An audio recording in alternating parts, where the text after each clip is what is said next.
all being here and for the incredibly warm welcome. On behalf of the United States and the 150 other countries represented in this room, thank you for hosting the Global Entrepreneurship Summit here in Hyderabad, a city that is quickly emerging as the innovation hub of India. And thank you, Prime Minister Modi, for joining us here today, and for all that you are doing to build India as a thriving economy, a beacon of democracy, and a symbol of hope to the world. What you are achieving here is truly extraordinary. From your childhood selling tea to your election as India's Prime Minister, you've proven that transformational change is possible.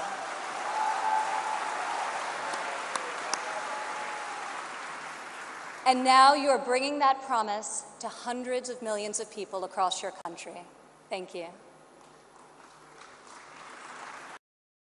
To the people of India, I want to congratulate you as you celebrate the 70th anniversary of your independence. You are celebrating it as the world's largest democracies and one of the fastest growing economies on earth.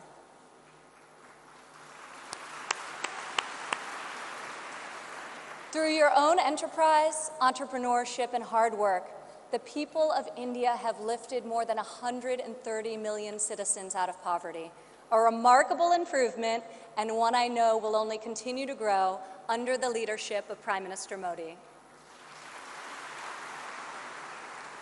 All of you are helping India's middle class reach its goal of nearly 500 million people by 2030. You have opened new universities across the country. Your doctors and scientists are discovering medical cures and life-saving technologies. Your engineers and your architects have built modern wonders that grace your skies. And Indian spacecraft have traveled to the moon and to Mars. The people of India inspire us all.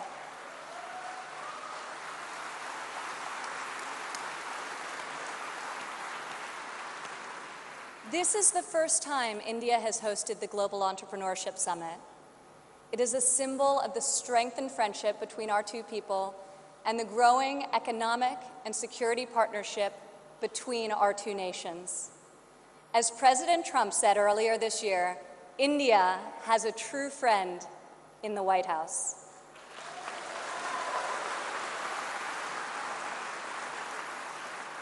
I would like to thank the State Department for co-hosting this incredible gathering. I would also like to thank Governor Narasimhan and all elected Indian officials who are here with us tonight for welcoming us to your beautiful country. Thank you. It's incredible to be in this ancient city brimming with transformative technology. Now, your tech centers may even outshine your world-famous biryani. Maybe. CEOs like Microsoft's Satya Nadella went to school right here in Hyderabad.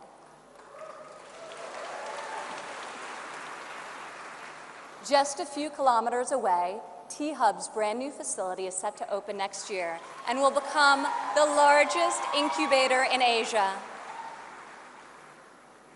In this city of pearls, the greatest treasure is you, the dreamers, the innovators, entrepreneurs, and leaders who never give up, never abandon your aspirations, and always strive for a better tomorrow.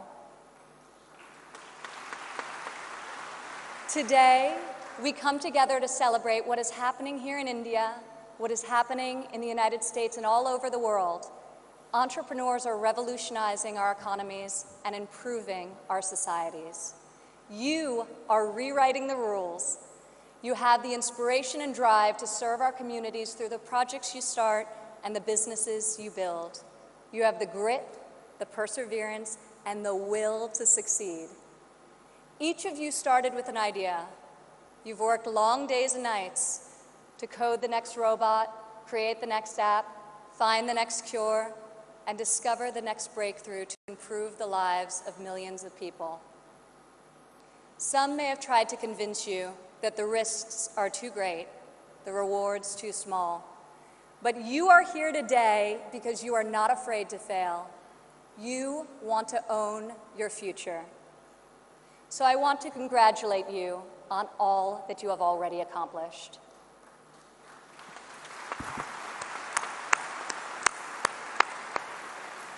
And I especially want to congratulate the women entrepreneurs here with us today.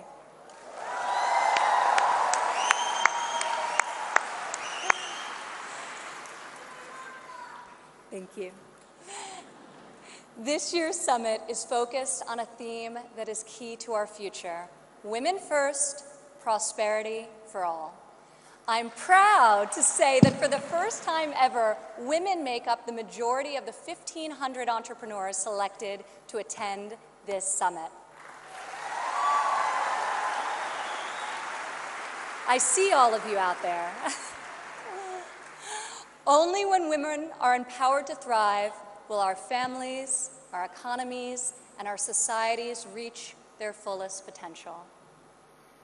As a former entrepreneur, employer, and executive in a male-dominated industry, I've seen firsthand that all too often, women must do more than their male counterparts to prove themselves at work, while also disproportionately caring for their families at home.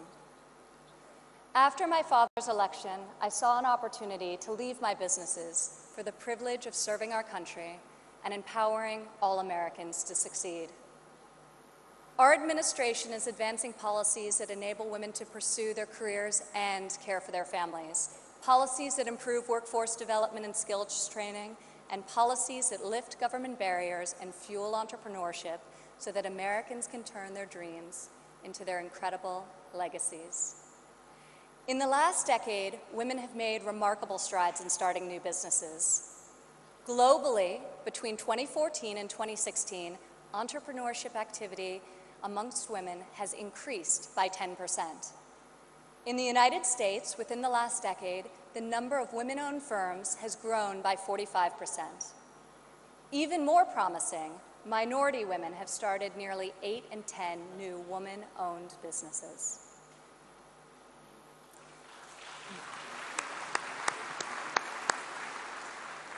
Today, more than 11 million women in the United States own businesses. They employ nearly 9 million workers and generate over $1 trillion in revenue.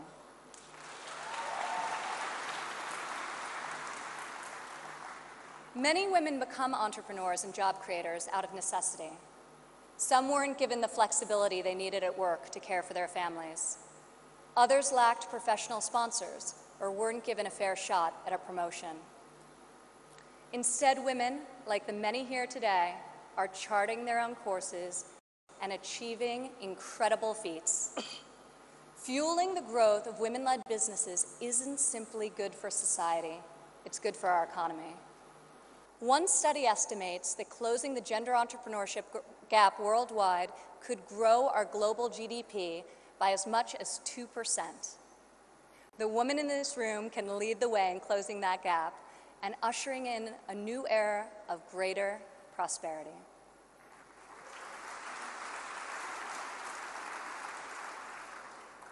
Yet despite the soaring rate of female entrepreneurs, women still face steep obstacles to starting, owning, and growing their businesses. We must ensure women entrepreneurs have access to capital, access to networks and mentors, and access to equitable laws. In developing countries, 70% of women-owned small and medium-sized businesses are denied access to capital. The result has been a nearly $300 billion annual credit deficit for women entrepreneurs in the developing world. In the United States, a Harvard Business Review report found that investors ask men questions about their potential for gains, whereas they ask women questions about their potential for loss. This could in part explain why women entrepreneurs received less than 3% of venture capital funding in 2016. We are working hard to reverse this trend. The U.S. Small Business Administration, for example, increased lending to women by over $500 million this year alone.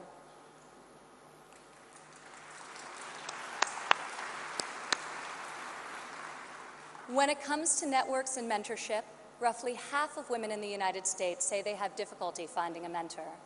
Yet mentorship is critical to success, as each of you knows. Entrepreneurs need professional guidance to help them start and grow their business.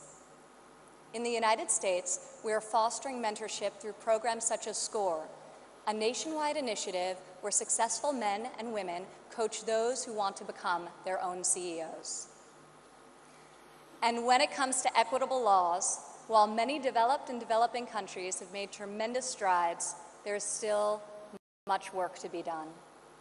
In some countries, women are not allowed to own property, travel freely, or work without the consent of their husbands. In even more countries, the cultural and family pressure is so great that women do not feel the freedom to work outside of the home. Our administration is striving to promote greater opportunity for women around the world, both through our domestic reforms and our international initiatives. This summer at the G20 conference, the United States was a founding member of a bold new initiative with the World Bank, the Women Entrepreneur Finance Initiative, also known as WEFI.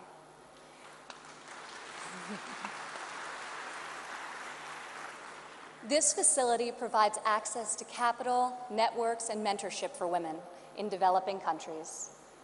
WEFI is the first facility to support women entrepreneurs at this scale, and we anticipate it will be able to leverage in excess of $1 billion in public and private financing. This facility also seeks to address the legal and regulatory barriers that limit opportunities for women entrepreneurs. In the last decade, USAID has promoted women's entrepreneurship through a number of programs, including providing microfinance loans to women in Afghanistan and bringing internet access to women in Nigeria and Kenya. USAID Administrator Mark Green is here with us today. Where are you, Mark? Thank you, Mark. I want to thank Mark and the entire U.S. delegation for their tireless work to improve the lives of millions, both domestically and abroad.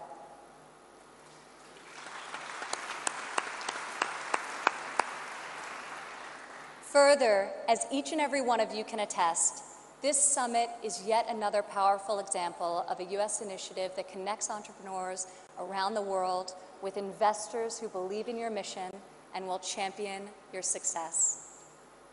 I want to thank the U.S. business leaders who have traveled all the way to Hyderabad for this inspiring event. I also want to congratulate the more than 350 American entrepreneurs who were selected to be with us here today to represent America's brightest talent.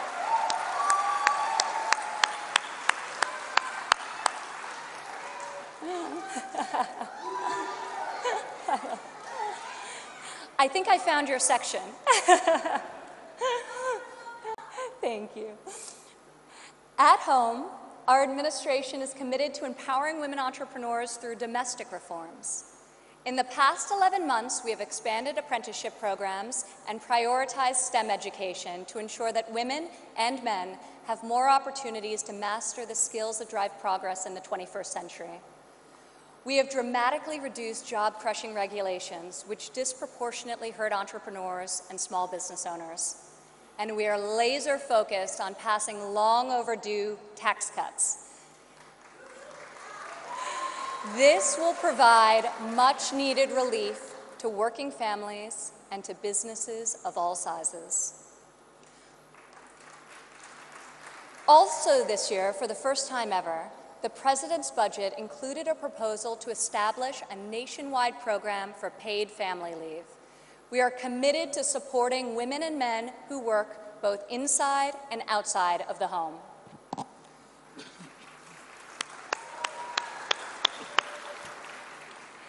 When women work, it creates a unique multiplier effect. Women are more likely than men to hire other women, to give them access to capital, mentorship, and networks. Women are also more likely to reinvest their income back into their families and their communities. Here in India, I want to applaud Prime Minister Modi for his firm belief that the progress of humanity is incomplete without. Just consider, if India closes the labor force gender gap by half your economy could grow by over $150 billion in the next 3 years. As we kick off this 3-day summit, I encourage everyone here to come together, learn from each other, and find new ways to lift barriers in our society so that women are free to innovate, empowered to succeed, and able to leave our children a brighter future. As we strive for change, we must never forget that the best hope for our future is far greater than any single government policy. The source of our success is found in the spirit, the drive, and the talent of our people. Here with us today from San Francisco is Dara Dotz. Dara spent over a decade working in underserved communities around the world. She witnessed firsthand that many times people need very simple items: a bucket for carrying water, a splint to treat an injury, a part to fix a generator. Dara co-founded Field Ready to provide life-saving supplies through 3D printing. Today, Dara's company responds to disasters all over the world and delivers humanitarian aid with cutting-edge technology.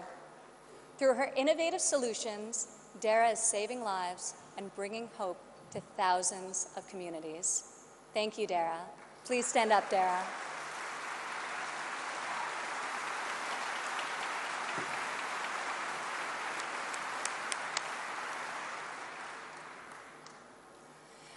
Rajlakshmi Bhartakar joins us from Bangalore, India. When her son began having seizures at a young age, she decided to create her own solution to better monitor his health. Stand up.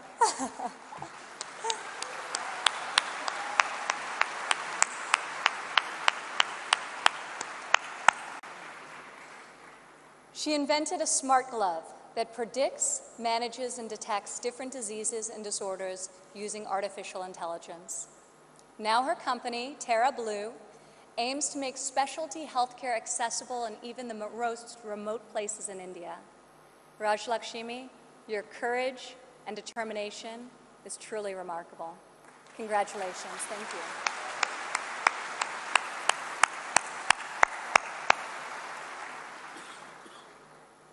Also here with us today is Rayan Karmalova from Azerbaijan. Rayan, please stand up.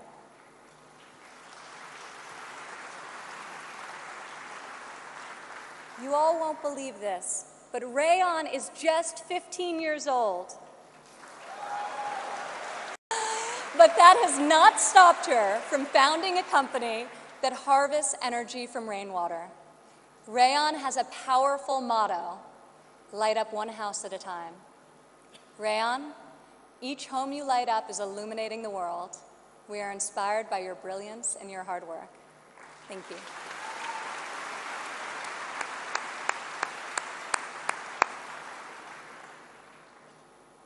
These women represent the vision, the ambition, the grit of every entrepreneur here today.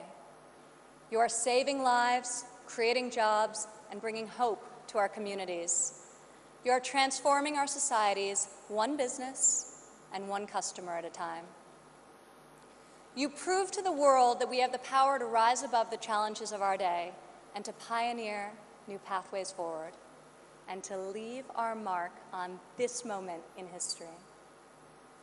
Just think about how much better the world would be if all of us, men and women, are empowered to dream big, aim high, and work together towards a more just and prosperous future. A future where mothers and fathers can work hard to build a better life for their families, where boys and girls can go to school, discover their talents, and pursue their ambitions, and where people of all nations can live and work together in dignity and in peace. This is the future we can, will, and must build together. And this is the promise of the visionaries gathered in this room today. Thank you.